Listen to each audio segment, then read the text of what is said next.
Oke. Saya dulu pernah diajar sama pengajar bule bahwa transgression dan sin itu beda. Ya. Jadi bedanya di mana? Di akibat dari transgression dan akibat dari sin itu sendiri. Kalau lihat dari pemaparan Koko tadi bahwa kata hamartia itu berarti meleset dari tujuan, tentu harusnya kata transgression dan sin itu bisa memiliki makna yang sama harusnya, atau bahkan dampaknya juga sama. Kalau menurut Ko Gunawan gimana? Oke. Kalau saya memandang gini ya, antara sin, dosa, dan transgression atau pelanggaran. Sin itu, hamartia, itu adalah rumah besar dari dosa. Jadi semua dosa disebut apapun, itu masuk di dalam lingkup yang namanya hamartia. Pelanggaran itu apa sih? Pelanggaran itu kamu mentrespass, jadi menerabas batasan yang tidak boleh kamu lakukan itu pelanggaran. Kalau di Amerika itu kan ada ya, kalau kita kan punya rumah itu ada yard, halaman itu ya milik kita. Kalau ada orang asing masuk ke halaman kita tanpa izin pada kita, itu trespass, itu pelanggaran. Bisa bawa bedil, 2 oleh, ya karena dia masuk ke wilayah trespass. Jadi pelanggaran itu melanggar. Ini berkaitan dan terutama hukumnya Tuhan. Dan Tuhan ngomong, kamu nggak boleh ini, kamu melanggar, ini trespass.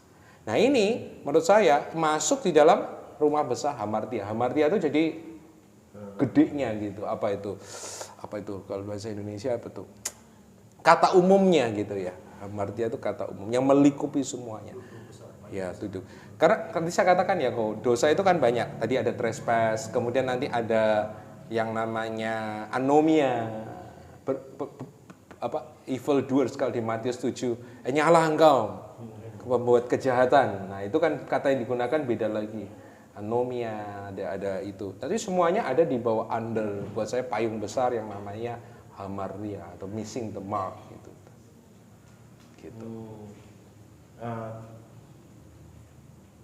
Kalau sin itu sendiri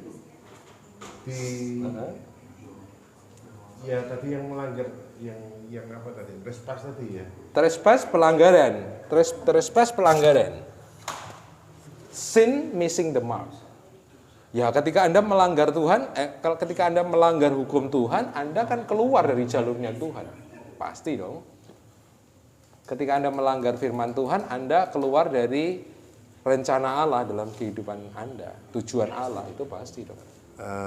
Hubungannya nanti akhirnya adalah apakah dosa ini atau transgression ini membawa maut. Oh ya, semuanya akan membawa maut. Semua membawa maut. Semua membawa maut. Kalau buat saya loh ya, semua akan membawa maut. Ya, karena Paulus ngomong tentang upah dosa, hamartia, itu adalah maut. Berarti anak cucu cicit yang ada di bawah under hamartia itu mau pelanggaran, mau kejahatan, mau kefasikan, mau ketidakbenaran, itu semuanya akan membawa pada maut. Gitu. Oke, thank you. Ya.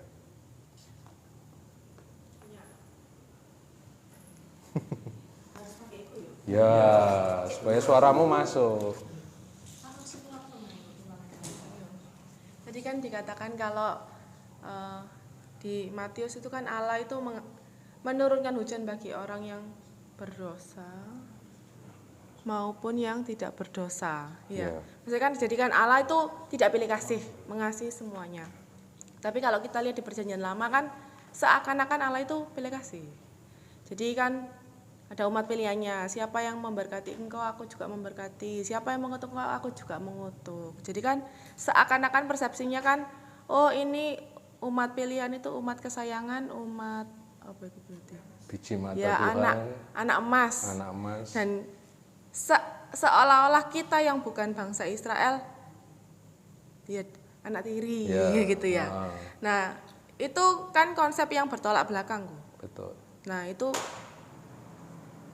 apakah setelah perjanjian baru jadi Maksudnya setelah kematian Tuhan Yesus jadi sayang semua, sebelumnya tidak gitu kan.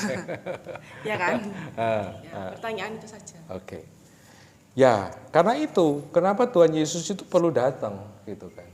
Karena PL itu adalah sesuatu yang sifatnya tadi betul kabur. Bayangan Tuhan itu kabur masih gitu kan. Nah, Yesus datang gitu. Untuk apa? Salah satu tujuan Yesus datang adalah untuk menyingkapkan kan Bapa itu kepada kita. Ya. Jadi sebenarnya kalau di PL sebenarnya Tuhan itu juga nggak gitu. Cuma interpretasi orang Yahudi dan interpretasi kita tentang hal itu yang membuat kita punya image bahwa Tuhan itu kayak gitu. Tapi ketika Yesus datang, Yesus ngomong, Bapa itu nggak kayak gitu. Nah, banyak kita ini kan orang Kristen masih seneng era PL ya.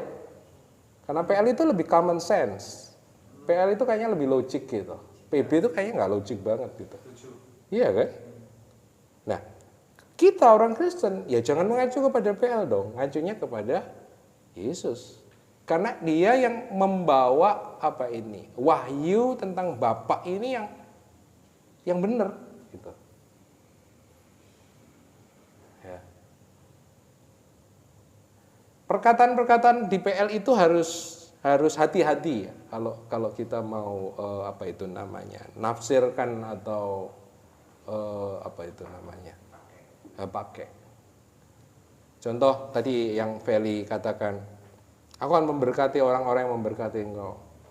Aku akan mengutuk orang-orang yang mengutuk engkau. Ini harus didalami ya.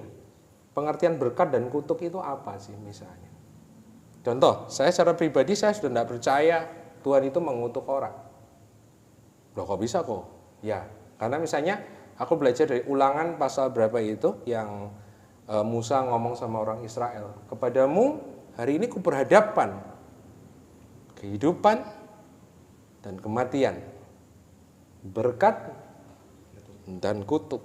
Terus Musa nambah gini, yang saya percaya dia mewakili Tuhan kan, pilihlah kehidupan.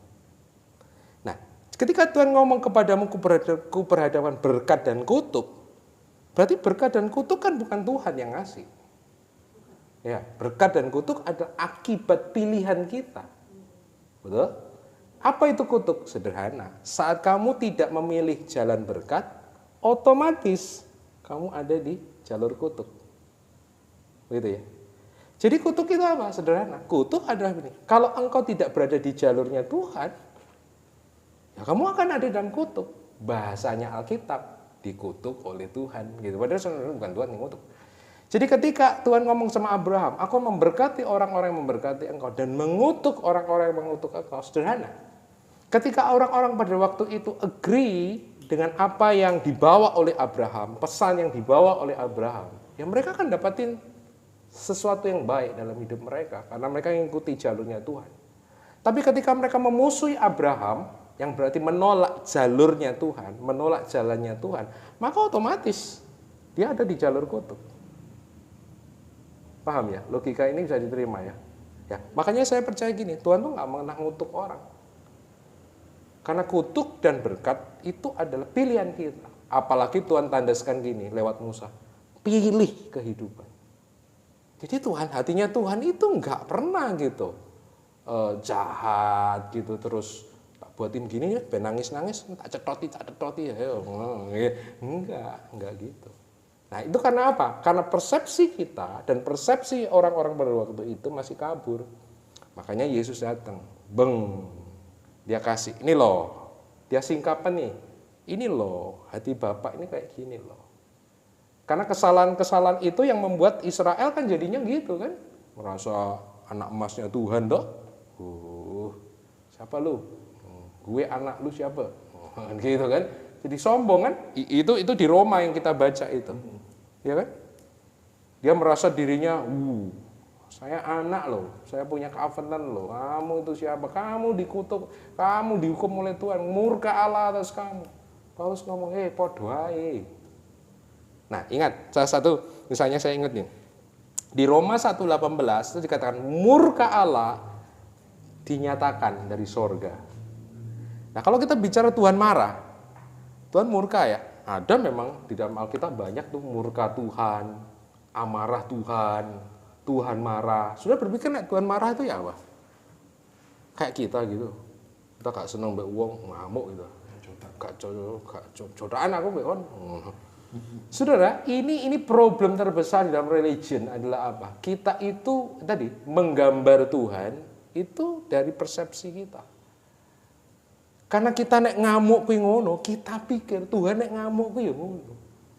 Marahnya Tuhan dengan marahnya kita itu beda, gitu ya. Apalagi lihat penjelasan Roma tadi tentang murka Allah. Apa sih definisi murka Allah menurut Paulus dalam surat Roma? Sudah kata yang dipakai buat saya kan menarik di Roma itu karena Paulus ngomong apa?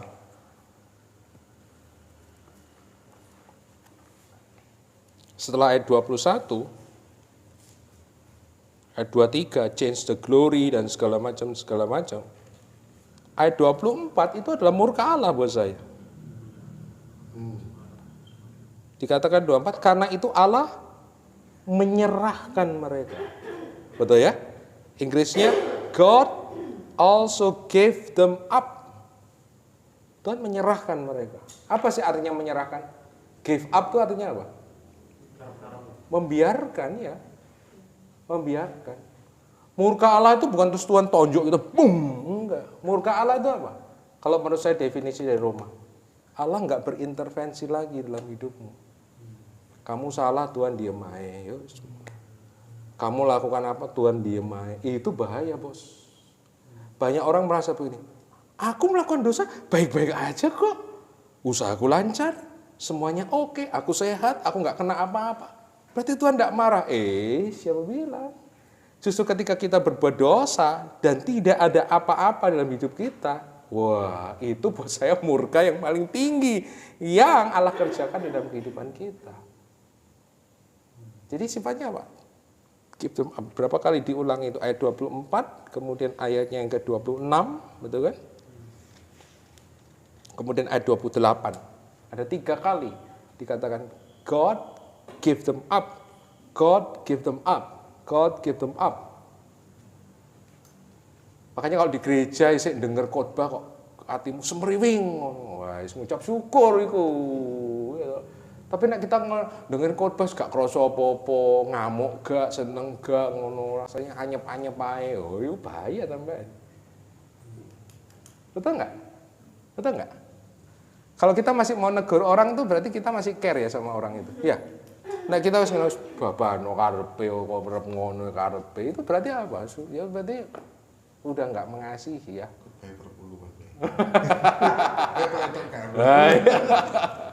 Gitu. Jadi itu ya Feli ya. Memang di dalam Alkitab kita melihat ada sebuah progression revelation.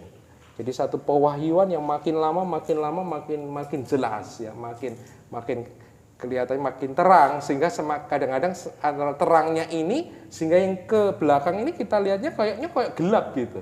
Seperti ada sebuah kontradiksi, sebuah benturan di dalamnya. Tapi sebenarnya aku percaya kalau kita dalami sebenarnya enggak, hanya interpretasi aja cara kita melihat itu dan mungkin penuturan orang-orang yang melaporkan itu yang enggak benar. Contoh sederhana. Saya boleh ya membagikan sesuatu yang agak liar ya di sini. Contoh, pernah baca cerita Daud sensus, terus kemudian akibatnya itu, nah ada 2 versi toh, betul ya? Yang pertama apa? Tuhan membujuk Daud agar Daud melakukan sensus, betul ya? Kalau nggak salah itu di Raja-Raja, kalau nggak salah. Tapi yang ditawarik jadi iblis. Kenapa? Sederhana. Penulis Tawarik mengkoreksi penulis Raja-Raja. Raja-Raja nulis, Tuhan yang bisi, Tuhan yang membuat itu. Tawarik nggak setuju. Tawarik enggak, bukan Tuhan. Tuhan nggak gitu kok. Lalu siapa? Setan dong.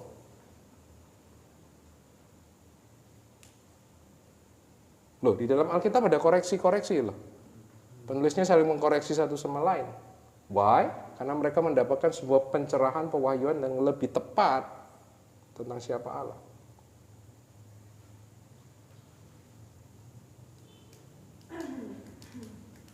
Ya, gitu. Jadi dapatkan versi terbaru tentang Allah gitu. Jangan pakai versi lama gitu kan. Banyak bug-nya, banyak bug-nya. Gitu.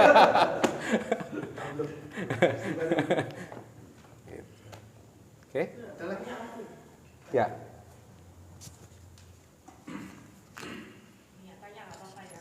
Oh, enggak apa-apa. Kalau saya sih enggak apa-apa, enggak tahu yang lain. Yang lain lapar. Oh ya, makan enggak apa-apa. Ayo, makan. Diperbolehkan.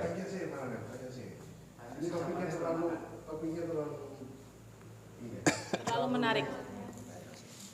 Tadi itu kan aku agak lupa ya, yang Ko Gunawan ngomong tentang kualitas hidup Allah. Itu tadi berhubungan dengan apa ya? Kemuliaan. Kemuliaan Allah itu Kemuliaan Allah itu adalah apa yang ada di dalam diri Allah yang menjadikan Allah adalah Allah. oh ya, setelah itu. Dosa adalah kekurangan sifat-sifat yang dimiliki oleh Allah. Setelah itu lagi. Nah, oleh karena itu pemulihan atau keselamatan dalam Kristus adalah membuat hidup kita itu kembali kepada kualitas yang dimiliki oleh Allah. Oh iya, kualitasnya itu maksudnya bagaimana? Kualitas hidup Allah itu seperti apa? Sehingga kita bisa memulihkan. Baik. Baiknya kayak apa? Ya baiknya ojo baik itu. Yang baik hanya pada orang yang baik sama kita. Kualitas kebaikan Allah kan Tuhan baik pada semua orang kan? Nah, jadi kalau kita dalam Kristus kita disanggupkan untuk bisa jadi seperti Allah. Kita bisa baik pada semua orang. Iso aku? Iso. Masa aku? Iya, iso. Loh kenapa kok? Sebab hidup Allah itu sudah dimasukkan di dalam diri kita. Ada Holy Spirit. Roh Kudus itulah hidup Allah yang dimasukkan di dalam diri kita. Tuhan itu baik sama semua orang, Ya. ya kan? Nah, terus saya mau tanya, kalau memang Tuhan itu baik sama semua orang, bagaimana dengan orang-orang yang mendapatkan hukuman dari Tuhan? Ketika kayak misalnya menghina Tuhan ya itu loh. Misalnya salah satu contoh ya, yang saya baca itu kayak penciptanya Titanic.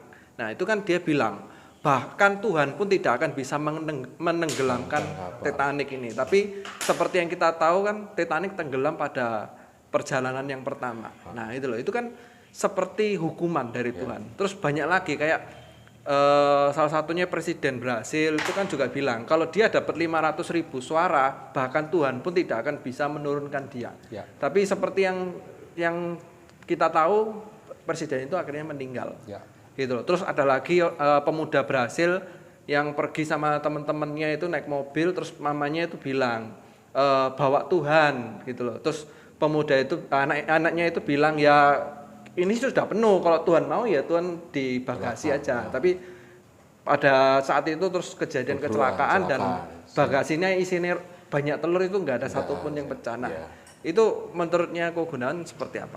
Ya. Thank you. Oke. Nah, itu kan interpretasi ya, makanya kan interpretasi orang terhadap sesuatu, karena menyimpulkan secara logik, oh dia menghina Tuhan, terus akibatnya dia ngalami malapetaka, mengalami tenggelam, mengalami kayak gitu, sehingga orang menyimpulkan, benar berarti Tuhan marah, sehingga akibatnya seperti itu. Nah, tapi apakah betul seperti itu? Nah, buat aku batu ujinya akan selalu kembali ke Alkitab ya. Apa yang Alkitab katakan. Nah, contoh sederhana misalnya aku ingat peristiwa orang yang buta semenjak lahir. Nah, kembali lagi pemikiran orang pada zaman itu dengan pemikiran orang sekarang itu sebenarnya padha ae. Ketika lihat orang buta, maka pertanyaannya ini. Iki sing dosa sapa sih? Ngono. Karena pada waktu itu orang beranggapan orang kalau buta itu berarti dihukum oleh Tuhan. Yang lebih parah lagi, orang ini buta semenjak lahir. Itu berarti orang mikir, iki dosanya jedok iki. Nah, makanya jadi pertanyaan, yang dosa siapa? Orang tuanya atau anaknya? Atau orang itu sendiri? Nah, yang menarik yang Yesus kan tidak mengatakan, tidak mengafirmasi itu. Dia cuma ngomong begini. Ini semua terjadi supaya pekerjaan Allah itu boleh dinyatakan di dalam dia. Nah, apakah berarti Yesus setuju bahwa orang ini buta karena Allah murka? Aku pikir kok enggak ya berarti ya. Terus ada satu lagi bagian di Injil yang pada waktu Tuhan yang ngomong gini. Waktu itu ada peristiwa Tower Siloam yang roboh, ya kan? Pada waktu orang terus ramenya kan ngomong gini, wah itu masih dosa itu sampai mati akeh. Tapi Yesus ngomong gini, apakah kau sangka bahwa orang yang di sana itu dosanya lebih daripada kamu? Jawabannya pasti, jawaban retoris Yesus adalah pasti jawabannya tidak, kan begitu kan. Jadi sebenarnya apa yang berusaha diajarkan oleh Yesus menurut aku adalah begini. Kalau engkau punya anggapan bahwa Allah itu murka sama kamu, Yesus itu murka, Allah itu marah sama kamu, itu enggak seperti itu. Nah, jadi penafsiran interpretasi kita tentang teologi yang semacam itu menurut aku harus mulai dikikis pelan-pelan ya. Itu pemahaman religi, itu pemahaman agama-agama lain. Tapi pemahaman di dalam Kristus menurut aku enggak. Oleh sebab itu aku katakan Yesus itu beda banget sama yang lain. Gitu. Iman Kristen itu beda banget. Kalau selama ini kelihatannya sama, itu karena jubir-jubirnya yang salah. Ya, itu. Penginterpretasinya yang salah. Gitu. Saya pegang teologi kebaikan Tuhan. God is good all the time and all the time God is good. Amin.